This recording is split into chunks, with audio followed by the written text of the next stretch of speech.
Good evening, people. Welcome back to Cruising on Crypto. I am Craig. So we have some very bullish news that just came out about Cardano, and that's a coin I already own and have a lot of high hopes for the future. But it's always nice to get a little bit more clarity on the latest fork. It's called Alonzo. It's or often referred to. There's another part called Gogan, and it's when smart contracts are going to be implemented on the Cardano smart contract chain. And that is exciting because once that happens, there's a line of dApps that are already lining up to get onto the Cardano system and probably porting over from Ethereum. In fact, Cardano has created an Ethereum ERC20 token converter. So anybody who has ERC20 tokens can convert over to Cardano. And I think a lot of businesses that are run on the Ethereum network are going to jump over. So Ethereum 2.0 better come out soon for them and better drastically lower the fees, because if not, Cardano and Polkadot and Binance and all these, Solana, all these other smart contract chains are going to just eat Ethereum's lunch, in my opinion.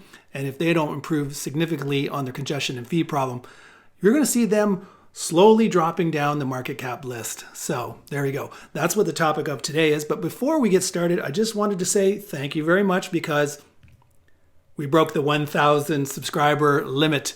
Last I checked, it's at 1,005. And in case you're wondering why that was my goal to go whoop whoop about, is, well, I was told that at 1,000 subscribers, your YouTube channel can finally be monetized.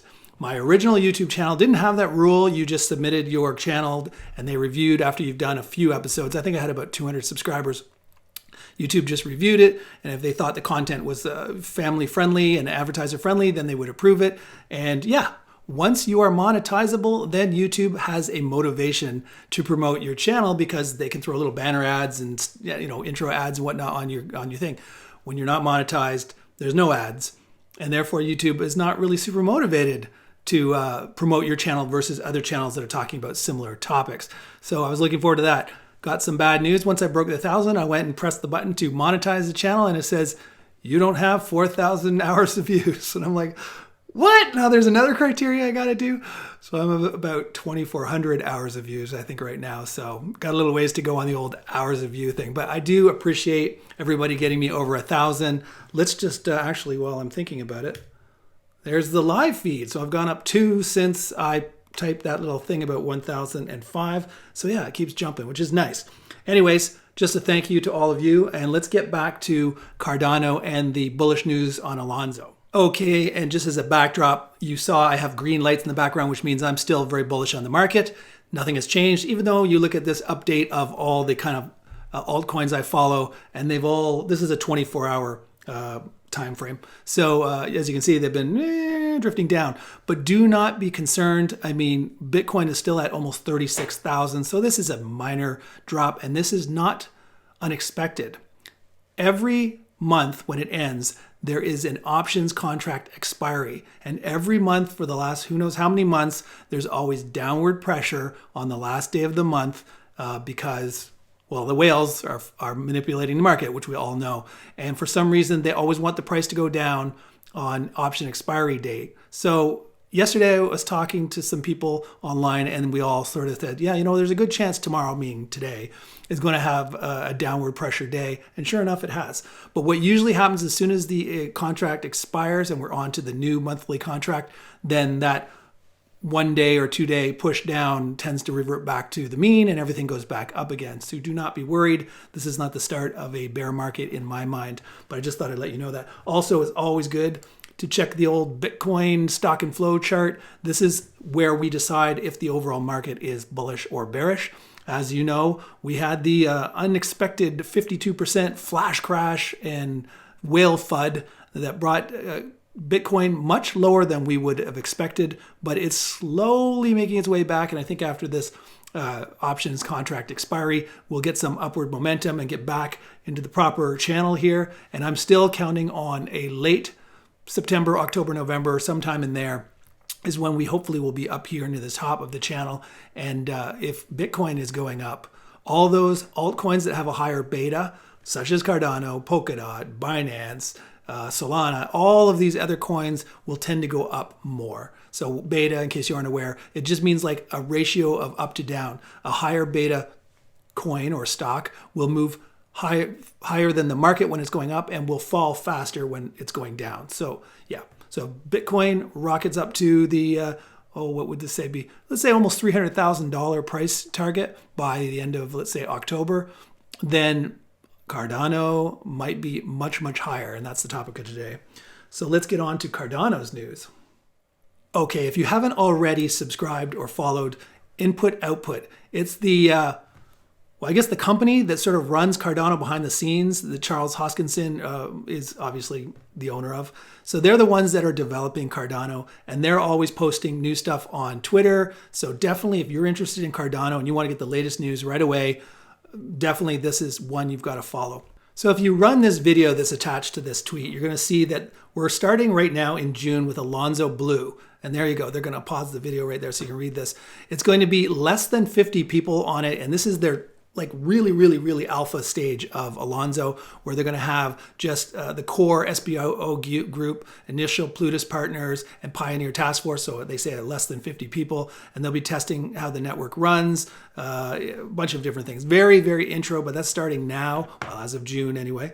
And then the next stage you're going to go onto is you're going to see Alonzo White pops up here, and that's in somewhere around the end of June, July timeframe, and that's going to show you that now they're up to just under 500 people. Now they're going to have partners and demo dApps. So decentralized apps that have already been on the waiting list to get on Cardano are going to be invited to test their dApp on the Cardano network, which is very exciting. Again, only less than 500 people. They're building out their network benchmarking. As you can read all this, go ahead. This video actually has audio with a lady explaining each step, but obviously it'd be a little feedback if I played her audio while I'm talking. But that's in July. Then in August is Alonzo Purple.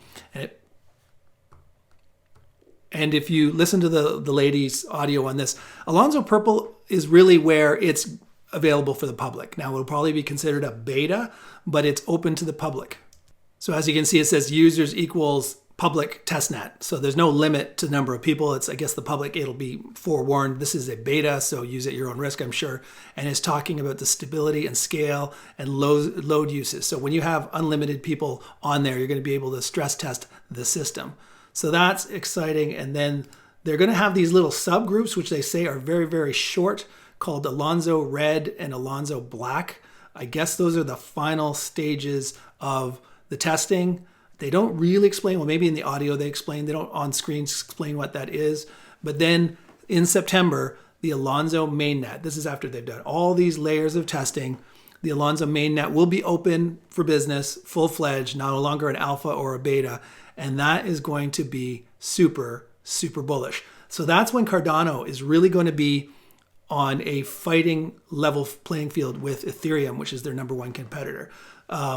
So they're planning to steal clients, those dApps we talked about, away from Ethereum. And what they've actually done is they've set up an ERC20 to Cardano exchange token metric. So anybody who's got an ERC20 or an Ethereum token can port it over onto Cardano with this little app that they've got set up.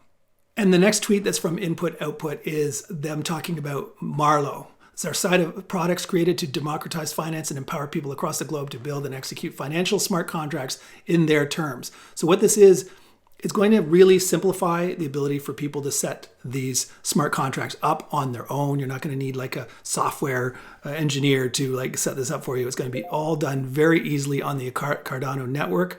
And there's all sorts of training seminars and stuff on how to do it. So they are really trying to hit the ground running. So that by the time the test nets on Alonzo are partially completed, all these dApps will be just lined up, ready to go. So that, again, is very bullish. Again, there's just a wealth of Twitter knowledge and information on here, input, output. This is where they're talking about, we'll cover updates in this May edition where they're going to talk about the ERC20 converter that I was just mentioning, Marlow, Plutus, Pioneers, and more. So again, subscribe to their YouTube channel for more. There's a bunch of really good YouTube channels that seem to just focus on Cardano all the time. That won't be me. I do love Cardano's prospective future, and I do own the stock in full disclosure, or I own the coin, sorry, in full disclosure. But my whole channel isn't going to be Cardano 24/7, and I do lean on those other channels for knowledge, because those guys are like waiting for new news to come out, and then they put it on their YouTube channel. So a lot of times, if I'm following them, I find out about it, and then I go read these sites. So it's very it's beneficial without being completely obsessed about it. So if you've been following my channel for a little bit, you know I've been bringing out this every time I talk about Cardano. And really, just to relay what it is, it shows that every time there's a new fork described by the Input Output Foundation or Charles Hoskinson on his many YouTube videos, and they discuss what the new fork is going to do, there's always a run up into the fork. So this was the Shelley fork, ran up after the Shelley fork was implemented and everything was working. It's kind of like buy the rumor, sell the news sort of situation, where then it peaks at the fork and then it kind of drifts down a little bit before there's news of the benefits of the next fork, which was the Mary fork. Again, bullish, bullish, bullish, right up to where the fork is done. And then at least this time it didn't fall. It was that sideways grind that you heard a lot of Cardano owners bitching and moaning about how their coins weren't going up while a lot of other altcoins were. And that's because we were waiting for more information about what exactly the time frame was for Alonzo. And then we were on our way back to being bullish like this. And as you noticed in the past, there's usually an upward bullish movement followed by a sideways congestion, upward bullish, sideways congestion. We were doing the upward bullish, and we probably should have done the sideways congestion. But then we had this record-breaking 3% Bitcoin drop from all the whale FUD and all that. And as I've mentioned many, many times, Bitcoin is the tide. It lifts all boats when it's going up, and it makes all boats fall when it's ebbing out. And so I think Cardano, like every other coin that had a great future ahead of it, still felt the wrath of the whale FUD and the forced sell-offs by all those people that were leveraged. But anyways, it's gone down, it's come back up. And as you can see, my forecast is that we are going to continue to do this upward, up and then congestion, up and then congestion. And we're going to end somewhere around this resistance line. It shows 632, but I like to just round things to $6. You're never going to pick the exact top. So I think if I get to around 632, and again, the timing, remember Alonzo full mainnet is going to be supposedly be out in September. And I've been saying that based on the 4-year cycle of Bitcoin, which we see here, that this is forecasting that we should be at the top of this channel around September, October. Maybe it might go a little bit longer since we had this unnaturally long, deep pullback. It might take a little longer to get up here. So maybe we'll get into November or December. But I think you're on borrowed time anytime after September. So what I'm thinking might happen here is that we'll get up here and the main net will finally be done just as the rest of the market is kind of toppy. You know what I mean? We talked about that in previous episodes where there's that massive volume, that parabolic explosion to the upside where everybody's just trying to pile into every cryptocurrency they can. And obviously that's going to be bullish for Cardano, and they're going to have all this great news about how the mainnets, all these tests have been going well along the way, and the mainnet is going to open any day now. And that's going to be super bullish. So I know a lot of other channels have forecasted $10. I don't want to overpromise and underdeliver, so I'm still sticking to my $6, but I could easily see it surpassing this with all the bullish news and that pandemonium of everybody piling into cryptocurrencies right around the time the mainnet's done. Now, there's also one other good thing about it is, as we've already seen with many, many other Bitcoin cycles, that 4-year cycle is after the euphoria and the spike in volume and everything else that tells us we're at the top, there is a very sizable pullback. But what I'm thinking might be slightly different to Cardano is they'll finally have their main net completely open and all these dApps will be coming over. There'll be all this positive news saying how this came over and that came over and this came over from Ethereum. So we may find that while most of the coins are dropping significantly over the next 6 months to a year, Cardano might be just going sideways because it's fighting that. It's like a fish trying to swim upstream. It's fighting the current of everything else is falling, but it's strong enough with all this good news that it's actually keeping up with the current and maybe surpassing it. It might actually be one of the few coins that I think might continue to go up in the crypto bear market or the crypto winter. We shall see. So let's look at Cardano's kind of shorter term Again, if you go back to this one, you see this little like the flash crash slash whale FUD that brought it way down here, and now it's come back and it's kind of rolled over like a few other coins are also doing. But let's look at the shorter term. So this is that raise followed by the fall. So you do the old Fibonacci retracement, and as you can see, now this is going to be upward resistance. But let's talk about these two. I took the 38% out because it's violated it so many times. I no longer think it is as strong a barrier. So we've taken that one out, or I've taken that one out. It now has the 50%, which has been very good at holding up. And then if that ever broke, we could fall down to the 618, which would be about $1.35. We're presently at $1.53, but I think we're going to stay above this 50% pullback. And our next obstacle is going to be the resistance that you can see from back here at the 786. So that is going to be $1.65. If we can make it through that, then the next step would be the old all-time highs, which is about $1.85. And then we're on to that other chart, which we saw here, off to the raises towards $6. So there you go. That's all good news. Should put a smile on your face if you're already a Cardano owner. If you're not, this is actually a pretty good time to get in. You've got obviously some very likely gains up to this resistance level. Also, what I consider to be very likely gains up to this $1.85. And that all-time high, usually that will be a bit of resistance because it'll only be really the first time it's retested it. So if it gets up there, it might bump its head, come back down, retest this now as support, and then finally break out. But between where we are now at $1.53, I think there is a lot of room for growth. Well, obviously, if you do the math, $1.53 up to $6 is probably 400%, just off the top of my head.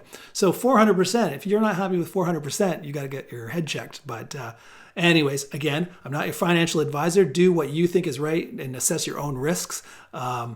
And as I've mentioned in previous episodes, when we do get to the top of that bull market ending, I'll probably be moving a lot of my altcoins into tethered coins and yield farming them. So that'll be what I do with most coins. I'll try and keep a few speculative growth coins in my portfolio, and one that I'm definitely thinking will be one of them will be Cardano.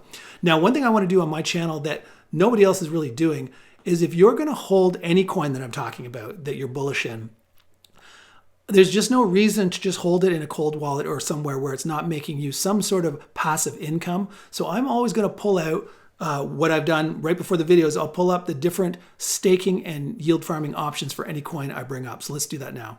Okay, I've taken this static photo from one of my spreadsheets I've created. This is a brand new spreadsheet. I'm just going to do each coin as I cover it. I'm going to add it to the spreadsheet. It'll be alphabetical so I can find it. And I'll always post this thing on any video I create so you can see it as well. And this is just looked at right before I made this video. So this S is for staking when you only need the one coin, which is one Cardano coin. F is for farming, which means you need two coins, and it'll say here what the two coins are. It'll always be ADA in this case and another coin.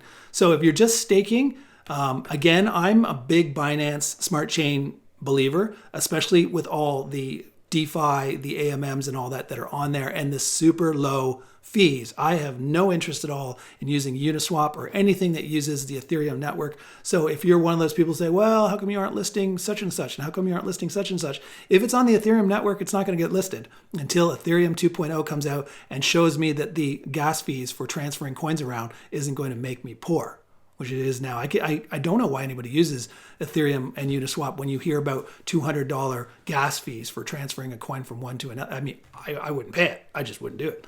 So anyways, Binance is the only one I could find that has a single coin stake of the ones I'm listing here. So I've got Binance, PancakeSwap, ApeSwap, MDEX, Walt Finance, and Alpha Finance. And all the ones that are blue are APR, meaning when you put it with them, you get their token as the reward. That's the percent they're paying you, but in their token. And then Auto Farm and 11 Finance are what's called aggregators. They're auto yield farm.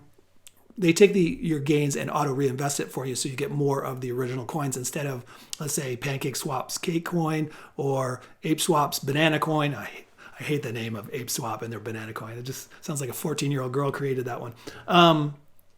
So long and short, So 30 days gets you 5.09, 60 days, this is locked in, gets you 7.79, and 90 days gets you 9.32%, which is pretty good. And again, there's no impermanent loss risk there because you only have the one coin, so you don't have to worry about getting back less coins than you put in. That's locked. I would always go locked. There's really no reason to do flexible, which means you're not telling them how long you're going to have your coin in there because you're only getting 1.21%. And let's be honest, 1.21% is far below the inflation rate. Even the BS inflation rate that the government tells you, it's probably like a 6% inflation right now. Maybe some people say it's as high as 10. Shadow Stats says it's 10. But yeah, 1.21, you're losing to inflation, even the inflation the government tells you. So you got to go into lock staking. And my thing is, if you're going to be doing this during a bear market and you're just thinking one of the few coins you're going to hold on to is Cardano, you're going to hold it for months and months and months waiting for the next bull market to start. So I would be thinking you're always going to lean on this 90-day at 9.32%, but it gets better. So that's just staking. If you want to farm it with Binance coin, you're going to get with PancakeSwap, and the green one tells you the winner. PancakeSwap's going to give you 23.95%.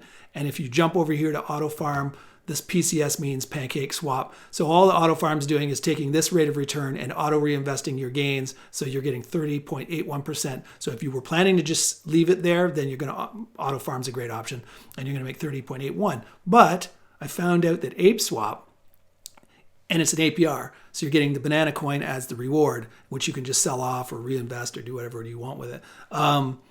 It's paying 50.82%. That's insane for Cardano. It's a great coin. This is not some speculative coin. And I thought, well, that can't be right. But then I found MDEX isn't that far behind. MDEX is 45.92% for ADA with BNB. So here I've been using Auto Farm, which is almost always using Pancake, and now I realize, damn, this is what I've actually got my money in this farm right now, and I'm getting only 31%. I thought that was pretty damn good, considering that lock staking gets you like 5 to 9%. But now I see I should really liquidate this out and put it over into ApeSwap. No, it is what it is. Always the forewarning that the smaller the AMM you're dealing with, the more risk of collapse if some financial catastrophe happens, like a hacker gets in there and steals like $100 million. If you're small, I don't know how small MDEX or ApeSwap are without going into their website, like how much total locked in value they have. But the smaller there is, you've got to keep that in the back of your mind. Could they withstand a large dollar value hack? Hopefully they're shoring up these little holes that every once in a while you hear about one of these dApps getting hacked. And if a hacker can figure out an error in your code to get in there, then the people that design the code should be able to figure that out. That's my thought anyway. If you want to marry it with BUSD, the only one I saw, which was weird, actually Walt Finance is a APR, which means you put it in there and you're getting WEX coins, which is their own coin as the reward. Usually 11 Finance is like Auto Farm. They take this number because they're using Walt Finance as their base, and then they're auto reinvesting it for you. But for some reason, they're only showing 78%. So what's 11 doing with the other money? So I don't know what's going on there. But anyways, this number seems disproportionately high. I'm thinking what it is WEX, which is a relatively new finance dApp, is giving a crap ton of their WEX coins out as reward. So don't expect this number to stay there when you can see that this is USDT, also a tethered coin, and it's paying 61%. So this is double what this is. So MDEX does a ADA with a USDT coin, 61.12%. That seems more believable, but it is what it is. If you can get 124, fill your boots. And again, MDEX is going through Auto Farm. Auto Farm is reinvesting your MDEX farm, and therefore this is bumping up to 86%. So long and short, if you can get this, great. If this ends up dropping to this, then probably better to use Auto Farm. And then there was one other option. If you are one of those Ethereum people, and I think you need to get your head checked because why would you pay all these fees? If you have Ethereum, then you can go to ApeSwap and get 37.96%. But then again, why wouldn't you just do it with Binance and get 50.82%? So clear decision in my mind. So that's a little flavor of my channel that you're going to get when we talk about coins. We're not only going to talk about the news, we're going to talk about technical analysis, but I also want to throw in the back end what you can do in staking and yield farming. Because I think if you're going to hold a coin for months, you should get paid for holding that coin. It shouldn't just sit there hoping that the value is going to go up, because especially in a bear market, you might find that even the best coins just go sideways. And at least if it's going sideways and you're making 50.82%, you're smiling, right? You're still doing well. And you're building your portfolio value in anticipation for really plowing in a lot of these extra gains during the start of the next bull market. So there we go. So hopefully you found that entertaining or informative. And again, thank you to everybody that got me over 1,000 subscribers. That is really, really appreciated. Now we just got to get the number of hours up to 4,000. Damn it. Damn it. Why would YouTube fight us so hard to get monetized? You'd think they want to make money, but it is what it is. So we will just move on. But I am a man of my word. I did say when we got to 1,000 subscribers, we would definitely do a live episode so I could thank you, interact with you, answer questions, do some technical analysis in real time. So I'm still going to do that. I'm thinking today's Friday. Why don't we set it up for Sunday in the afternoon? I'll put out it'll be a thumbnail with a thing scheduling it. I'll think around 2 p.m. Eastern Standard Time, which is where I live. And you'll have to figure out the math about what time that is in your area of the world. But yeah, I'm going to do a live episode, and I'll probably tell me below what topic you think I should do. But I'm thinking just off the top of my head, I might do the top 5 altcoins to own in June 2021, which is starting soon. Anyways, hopefully you enjoyed this episode. If so, show the channel some love by giving it a thumbs up, subscribe if you haven't already, and hit that bell notification so you know the minute a new episode is up, or if it's scheduled to be up. And yeah, this is Craig signing off, wishing you happiness, health, and wealth in that order. Ciao for now.